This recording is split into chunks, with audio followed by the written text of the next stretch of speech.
네, 방한 중인 스티븐 비건 미 국무부 대북 특별대표가 내일 평양에서 2차 북미 정상회담과 관련해 실무 협상에 나서게 됩니다. 과연 북한의 추가 비핵화 조치에 대한 미국의 상응 조치가 어떻게 조율될지에 관심이 쏠리는 가운데 트럼프 대통령이 2차 북미 정상회담 일정을 국정연설에서 발표하거나 그 전에 할 수도 있다고 설명하면서 이목이 집중되고 있습니다. 네, 관련 내용을 전문가 두 분과 살펴보겠습니다. 임성준 전 청와대 외교안보수석, 김열수 한국군사문제연구원 안보전략실장 나와 계십니다. 두 분 안녕하십니까? 네, 안녕하세요. 복 많이 받으세요. 새해 복 많이 네, 받으십시오. 새해 복 많이 받으세요. 네, 복 많이. 일단 스티븐 비건 대북 특별대표 방한 중에 어제 이제 청와대에서 정의용 국가안보실장과 50분간 면담을 진행을 했는데 이렇게 비건 대표가 북미 실무 협상을 앞두고 청와대를 직접 찾아간 점은 좀 저희가 긍정적으로 좀 검토를 해도 될까요? 네, 뭐 물론입니다. 지금 중요한 북미 정상회담을 앞두고 우리 한미 간의 모든 사안에 대해서 조율하고 또 이렇게 우리로서는 또 긍정적인 그러한 협상의 성공을 이제 주문하고 기원하는 그런 것 자연스러운 일이라고 보여지고요. 아마 심도 있는 논의가 이루어졌을 것으로 보입니다. 예. 그리고 오늘은 김혁철 전 스페인 대사를 판문점에서 만날 거라고 생각을 했었는데 이 부분은 아직 정확히 어떻게 될지 모르고 내일 비건 대표가 평양을 간다고 합니다. 이 내용을 좀 어떻게 지금 보고 계신가요? 예, 뭐 두 가지로 다 해석이 가능하겠죠. 오늘 판문점에서 잠시 만나보고 그래서 이제 이 전체적으로 회담 성과가 있을 것 같으면 이제 평양으로 들어가서 본격적으로 협상을 진행하겠다는 그런 의미일 수도 있고요. 네. 두 번째는 판문점에서의 회담이 생략된 채로 내일 바로 평양으로 들어가서 평양에서 회담을 진행한다 이렇게 볼 수 있는데 아직까지 구체적으로 지금 판문점에서 오늘 중에 회담한다는 소식은 아직 안 들어오는 것 같아요. 예. 그렇게 된다라고 하면 아무래도 평양으로 바로 가서 회담할 가능성은 높아지겠지요. 조금 전 뉴스를 보니까 미 국무부에서 확인을 한 것 같아요. 네. 이 평양에서 실무회담 개최한다.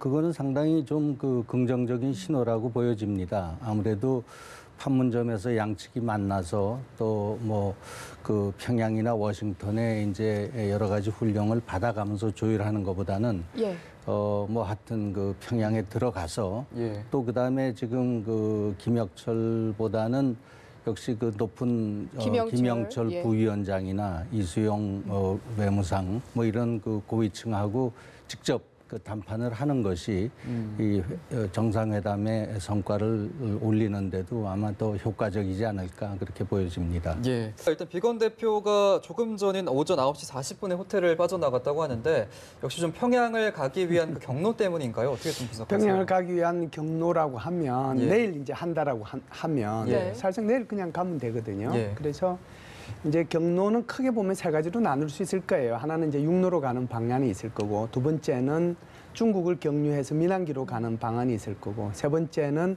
오산 공군 비행장에서 미군 비행기를 타고 들어가는 방법이 있을 텐데요. 아마 만일 그 민항기를 이용을 해서 베이징을 거쳐서 중국으로 들어간다면 지금 출발하는 게 맞고요. 그런데 이제 육로로 가거나 그리고 미군 군용기를 이용해서 간다라고 하면 그건 내일 가도 된단 말이죠. 그렇죠.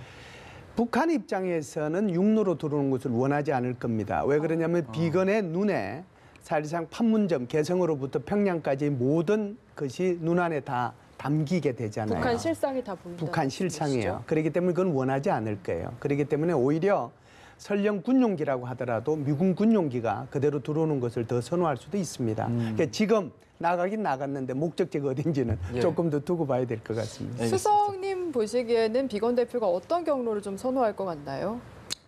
제일 간단한 거는 미군 수송기겠죠. 이제 그걸 타고서 평양까지 이제 단숨에 날아가는 게 제일 편하겠죠. 육로도 지금 우리가 과거에 보았습니다마는 판문점에서 평양 그 길이 그렇게 좋지 않다는 거거든요. 그래서 더군다나 열차는 지금 상상할 수 없는 상황이고 그래서 단순하게 가려면은 미군 수송기 타고서 바로 평양에 내리는 겁니다. 근데 그 항로도 지금 우리가 보면은 우리 이 한반도에서 바로 육상으로 이렇게 상공으로 가는 게 아니라 저 서해로 빠졌다가 또 북상해서 이렇게 가기 때문에 시간이 꽤 걸립니다. 그래서 지금 출발해도 오산 거쳐서 간다면 아마 오후 늦게나 평양 도착할 것 같으니까 아마 그 방식이 제일 아마 그렇게 가능성이 좀 높지 않을까 보여집니다. 예. 실무 협상이 오늘도 이루어질지 아니면 내일 평양에서 바로 이루어질지 저희가 좀 지켜봐야 될 것 같습니다. 이제 만나게 되면 어떤 얘기가 오갈지도 좀 궁금한데 이제 김혁철 전 스페인 대사와 비건 대표가 만나게 되면 물론 이제 큰 쟁점은 북한의 비핵화 조치, 또 미국의 그에 따른 상응 조치일 텐데 좀 어떤 얘기가 오갈까요? 네, 지금 뭐 말씀 다 하셨네요. 아무래도 이제 주제는 북한의 비핵화 문제가 될 거고 말씀하신 것처럼 북한이 바라는 것은 거기에 따른 상응 조치가 되겠죠. 이제 문제는 내용이지 않겠어요. 네. 그래서 그 내용에 대해서는 비건 대표가 지난달 31일 스탠포드 대학교에서 이미 얘기한 바가 있습니다. 그래서 거기서 얘기한 걸 보면 지금 현재 영변 핵시설하고 그리고 여기에 플러스 알파가 들어있는데요. 그 플러스 알파가 이제 우라늄 시설 예. 여기까지가 아마 해당이 될 거고 또 예. 플러스 알파는 아마 그 ICBM 정도가 되겠죠. 아마 이런 것들을 얘기를 할 거고요. 방법론에서 조금 바뀌긴 한 것 같아요. 예. 그래서 그 전에 미국이 지속적으로 얘기하고 있던 것은 신고 검증 폐기거든요. 이게 3단계예요. 그런데 이번에는 그게 아니고 영변 핵시설의 폐기, 그다음에 신고, 그리고 과거 핵과 핵물질에 대한 폐기 이렇게 해서 순서를 바꾼 거거든요. 어떻게 보면 북한이 여태껏 요구했던 단계적 동시적 행동을 미국이 받아들인 모습. 그렇게 해서 전체적으로 이 대화의 문턱과 회담의 문턱을 낮춰준 모습을 보여주고 있거든요. 예. 북한이 바라는 건 이런 걸 거예요. 아마 6.12 공동선에 나와 있는 것처럼 북미 간의 관계 개선 분야니까 이것은 적어도 연락사무소 정도 설치. 그다음에 두 번째가 평화체제와 관련되는 거니까 종전선언과 관련된 거. 세 번째가 아무래도 제일 지금 북한이 바라고 있는 경제제재 해제 또는 완화와 관련되지 않겠습니까? 그래서 북한이 무엇을 내놓느냐에 따라서 살람미죠. 예. 쪼개서 내놓는 거에 따라서 역시 미국도 제가 말씀드린 이 몇 가지에 대해서 살람미로 대응할 가능성이 있다라고 보는데 전체적으로 보면 이게 미국도 그렇고 북한도 그렇고 2차 북미 정상회담을 좀 성공시켜야 될 그 필요성은 있어요. 네. 미국 입장에서 보면 트럼프 대통령이 뭔가 이렇게 성과를 내야 되는 그런 절박한 게 있는 거고 국내 정치적으로도 있는 거고 예. 또 북한 입장에서 보면 사실상 경제 제재 때문에 북한 경제가 지금 안 좋은 건 뭐 사실이에요. 외환 보유고가 지금 이제 올해 뭐 여름 가기 전에 바닥이 난다고 얘기하거든요. 예. 또 내년 되면 어떻게 보면 경제개발 5개년 계획 우리말로 쉽게 얘기하면 그것의 완성연도잖아요. 네. 뭔가 가시적으로 보여줘야 되는데 주민들한테 보여주는 게 없잖아요. 그러니까 트럼프 대통령 입장도 좀 다급한 게 있고 김정은 위원장 입장도 보면 다급한 게 있어요. 이렇다고 하면 타결의 가능성이 있는데 그 타결이 아주 높은 수준에서 이루어질 수도 있고 낮은 수준에서도 이루어질 수 있는데 제가 볼 때는 뭐 중간 정도에서 이루어졌으면 좋겠는데 그래도 낮은 수준에서는 이루어질 타결될 가능성 그것은 좀 많이 있지 않겠는가 이렇게 봅니다. 예. 어쨌든 신호 자체가 뭐 긍정적인 신호도 많고 북미 실무 협상이 일단 잘 이루어져야 될 텐데 원래 판문점에서 김혁철 전 대사를 만날 것 같았다가 평양으로 간다는 거 그러면 더 윗선을 만날 가능성도 있고 그만큼 저희가 좀 기대를 가져봐도 될까요? 네, 아무래도 뭐 긍정적인 그런 상황이 될 것 같습니다. 하여튼 뭐 우리 김 실장님이 아주 소상하게 잘 설명을 해주셨는데 지금 작년 6월 지금 뭐 역사적인 첫 그 북미 정상이 이제 만났는데 사실은 원칙적인 몇 가지만 합의하고 구체적인 상황의 진전은 이제 실무 협상을 통해서 이루어 나간다 했는데 사실은 뭐 지난 7, 8개월 동안 뭐 양측이 전혀 뭐 그 협상의 성과를 이뤄내질 못했습니다. 그러다 보니까 이제 2차 북미 정상회담을 해서 일거에 한번 좀 진전을 시켜보자 이런 이제 그 양측의 입장이 이번에 맞아 떨어져서 지금 이제 아마 이달 말 내에는 아마 그 정상회담이 다시 열리게 될 텐데 그렇다면 이제는 뭔가 빈손으로 서로 이렇게 뭐 말싸움으로만 끝날 수 없기 때문에 구체적인 성과를 좀 이뤄내야 되겠다. 그래서 이제 비건 그 특별 대표가 미국의 입장을 뭐 좀 종합적 포괄적으로 지금 말씀하신 그 스탠포드대 강연을 통해서 이렇게 밝혔습니다. 원래는 그 강연 자체를 비공개로 해서 미국의 전문가들한테 그 미국의 이제 그 정부 입장을 설명하는 그런 기회였는데 이걸 막판에 전격적으로 공개를 해버렸습니다. 그러니까 그 내용이 이 북한 평양에 전달이 돼서 그 평양 측도 미국의 입장을 아주 잘 확실히 알아가지고 이번에 그 정상회담에 임해라 하는 하나의 시그널을 미국이 보낸 거죠.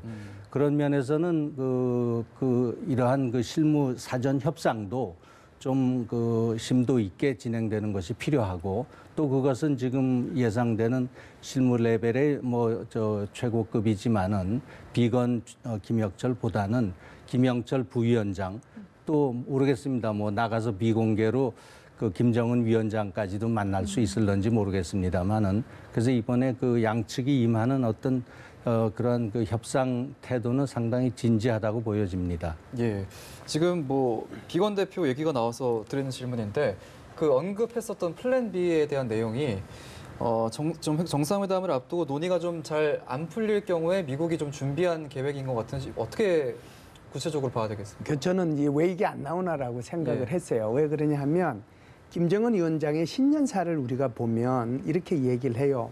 마주 앉을 준비가 다 돼 있고 돼 있는데 계속해서 미국이 북한에 대해서 일방적인 압박만 가한다면 북한은 새로운 길을 모색할 수밖에 없다. 이런 식으로 얘기했잖아요. 그럼 새로운 길이라는 게 뭐예요? 새로운 길이라고 하는 것이 비핵화 회담에 나가지 않고 다른 길로 모색하겠다라고 하는 거예요. 지금 여태껏 미국의 입장에서는 회담을 계속 지속해 오면서 군사적 옵션에 대해서는 말 한마디 안 했거든요. 그래서 계속 플랜 A만 가지고 비핵화 회담만 해나가겠다라고 얘기를 했는데 김정은 위원장이 새로운 길을 모색한다라고 얘기했는데 미국에서 아무 말 안 하면 안 되잖아요. 그렇기 때문에 이번에 회담을 나가기 전에 컨틴전시 플랜. 우리도 나 플랜 B 가지고 있어. 그래서 만일에 이번 회담이 잘 안 되면 난 플랜 B로 갈 수도 있어. 근데 플랜 B에 대해서는 구체적으로 얘기는 안 하죠. 안 했는데 아무래도 플랜 B 그러면은 지금 하고 있는 경제 제재 이걸 훨씬 더 확대시켜가지고 세컨더리 보이콧을 하는 거죠. 이게 이제 미국의 상원의원도 엊그제 얘기를 했는데 만일 이번에 비핵화 회담이 실패하면은 아주 광범위한 세컨더리 보이콧을 하겠다라고 얘기하는 거거든요. 두 번째는 군사적 옵션이지 않겠어요. 이걸 열어놓은 상태에서 컨틴전시 플랜 또는 플랜 B 이렇게 얘기를 하는 거죠. 역시 군사적 옵션은 어느 정도나 좀 구체적으로 가지고 있는 거라고 봐야 될까요? 이거요. 브룩스 사령관이 며칠 전에 미국의 그 언론들하고 인터뷰할 때 얘기한 거 혹시 기억나실지 모르겠는데 분명히 이렇게 했어요. 모든 군사적 옵션은 준비가 다 돼 있었고 심지어 코피 작전을 수행할 준비도 우리는 다 돼 있었다라고 얘기했거든요. 우리가 작년도에 그러니까 2017년도 사항을 2018년이 아니고 한번 보세요. 2017년도 9월 달에는 B-1B 2대하고 F-15개하고 해서 북한의 국제공역에 동해상으로 올라가서 작전하고 내려왔죠. 10월 달에는 잠수함, 미국의 전략 잠수함에서 참수작전을 수행하는 잠수정 이렇게 나오는 거 공개했죠. 11월 달에는 항공모함 3척이 동해에서 우리나라 이지스함하고 훈련하는 거 공개했죠. 이라크전 할 때 동원됐던 항공모함 4척이었어요. 그런데 2017년도 11월 달에 3척이나 그걸 공개했단 말이죠. 그리고 12월 달에는 230대, 그러니까 미국의 F-22, F-35를 포함해가지고 전략 전투기까지 다 포함돼서 230대, 250대가 한반도에서 훈련 같이 했잖아요. 그리고 작년도 1월 달에는 코피 작전까지 다 흘렸단 말이죠. 이거 한번 다 모아보세요. 이게 전쟁이죠. 미국은 계획을 세우면요 반드시 연습해요. 그렇기 때문에 브룩스 사령관이 우리 연습 다 했다라고 얘기하는 거죠. 그런 일이 생기면 안 되죠. 그렇죠. 트럼프 대통령 입장에서도 굉장히 다급한 상황이기 때문에 미국에서도 만반의 준비를 하고 왔을 텐데 이제 우리 시간으로 내일 오전에 트럼프 대통령이 국정연설을 하게 되는데 그 국정연설을 할 때나 아니면 그 직전에 이제 북미 정상회담의 날짜와 장소를 확정하겠다라고 얘기가 들려오고 있습니다. 이 부분은 좀 실무 협상을 봐가면서 결정을 하겠다라는 전략적인 의도로 봐야 될까요? 아니면 좀 다른 의도가 있을까요? 네, 아마 그 정상회담의 구체적인 그런 날짜, 장소는 아마 다 결정이 돼 있을 겁니다. 이제 그것을 전제로 해서 지금 그 비건 특별대표가 이제 평양행을 하는 것이고요.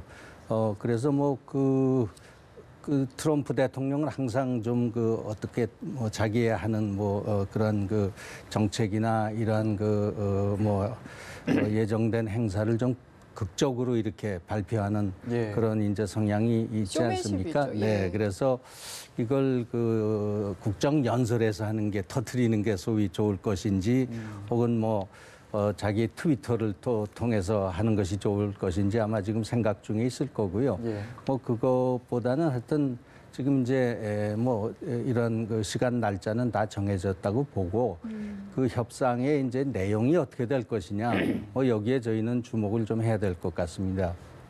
아직 북한과 뭔가 섬세하게 조율할 게 남아 있어서 혹시 발표를 안 하는 건 아닐까요? 저기 장소하고 일자요. 예.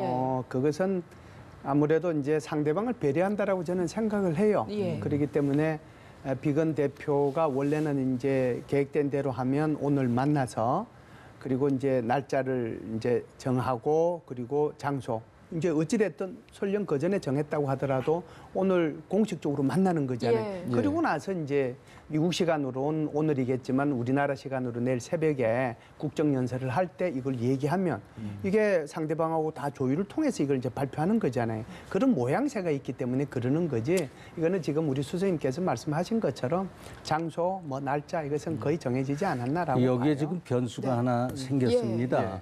그 변수라는 게 지금 미중 그 정상회담이 예. 아마 지금 열릴 것 같은데 예, 그렇죠. 지금 그게 이제 3월 1일까지 트럼프 대통령이 미중 간의 그 관세 유예를 했기 때문에 예. 3월 1일 전에 미중 간에 뭔가 또 그 합의가 있어야 되기 때문에 지금 언론 보도를 보면은 미중 정상회담도 뭐 어디 아시아 어느 국가에서 아마 지금 3월 1일 전에 개최해야 네. 되는데 대개 그 언론 보도를 보면 아마 이것도 다낭에서 그 북미 미북 정상회담하고 거의 같은 시기에 연이어서 이렇게 개최되는 거 아니냐 지금 이렇게 보여지기 때문에 상당히 모든 것이 지금 굉장히 극적인 상황으로 지금 전개가 될 그런 것 같습니다. 예. 중국에서 나온 얘기 들어보면요. 예. 하이난성이 거기 바로 베트남 옆에 있는 거잖아요. 거기서 미중 정상회담을 했으면 좋겠다. 뭐 이런 게 이제 흘러나왔어요. 네. 저는 이제 그걸 유심히 보면서 날짜하고 장소를 이제 퍼즐을 맞추는 듯이 맞춰 나가기 시작을 했는데 저는 뭐 형사는 아닙니다만 무슨 얘기냐 하면 트럼프 대통령한테 31일 날 기자들이 질문했을 때 트럼프 대통령이 이렇게 얘기를 했어요. 김정은 위원장을 만났을 때 그 시진핑 주석도 만날 용의가 있느냐 이렇게 얘기했을 때 뭐 만날 수 있다라고 예. 얘기를 했거든요. 예. 그러니까 이 얘기는 지금 수석님께서 말씀하신 것처럼 다낭에서 이 북미 정상회담을 하고 그다음에 미중 정상회담을 하든 또는 미중 정상회담을 하고 북미 정상회담을 하든 시진핑 주석이 남아있는 상태에서 대한민국 대통령께서 그쪽으로 날아가시면 사자가 공동으로 종전선언을 할 수 있어요. 예, 그래서 그렇죠. 저는 종전선언을 하기 위해서 이 트럼프 대통령이 시진핑 주석을 김정은 위원장 만났을 때 만날 수 있다라고 얘기했구나. 모르죠. 제가 이제 너무 추리력이 많아서 이렇게 얘기하는지 모르겠는데 아마 이번에 종전선언을 한다면 사자에 의한 종전선언의 가능성은 있다라고 예. 봅니다. 굉장히 큰 그림을 네. 그려주셨습니다. 꼭 그렇게 됐으면 사실 좋겠습니다. 예. 네. 사실 변수가 이제 하나 더 좀 있다고 살펴보면 주한미군 문제인데 이제 앞서 저희가 한미 양측 간의 이제 방위비 분담금 협상 잠정적으로 타결은 됐다라고 보도는 해드렸는데 이 부분도 변수가 될 수 있을 것 같습니다. 네, 그 부분은 정리를 한 것 같아요. 네. 네, 그래서 지금 한미 양측에서 거의 거의 타결됐다는 그런 것을 지금 확인하고 있는데 좀 기술적인 세부적인 문제는 남아 있을 겁니다. 예. 그러나 이제 여기에서 중요한 거는 이러한 중요한 그 지금 한반도 상황에 큰 영향을 미치는 그러한 큰 그림을 지금 그리고 있는데 이러한 그 한미 간에 조금이라도 갈등이 있는 건 좋지 않은 거죠. 한미 간의 공조를 확실히 해서 네. 지금 그 북미 미북 정상회담을 임해야 되는데 그래서 이 방위비 이 분담금 문제는 뭐 거의 지금 잘 정리가 된 것 같습니다. 여기서 뭐 그 내용은 뭐 되게 보도도 많이 됐습니다만은 그 동안에 이제 이 타결이 안 됐던 거는 우리가 그 부담하는 어떤 전체 그 분담금의 총액이 1조 원을 넘어서는 안 된다는 그런 지침을 가지고 조금 우리가 임했었고 또 미 측에서는 이거 대폭 좀 증액해야 된다. 뭐 지금 저희가 거의 1조 원 근처 9,500억 정도의 그 분담금을 지금 부담하고 있는데 미국에서는 뭐 당초에는 1배 반으로 올라가야 된다 했는데 그래가지고 뭐 하여튼 그 양쪽이 신경전을 벌이다가 지금 우리로서는 1조 원 조금 넘고 저쪽에서는 이제 마지막 그 지금 안으로 10억 불을 얘기를 했어요.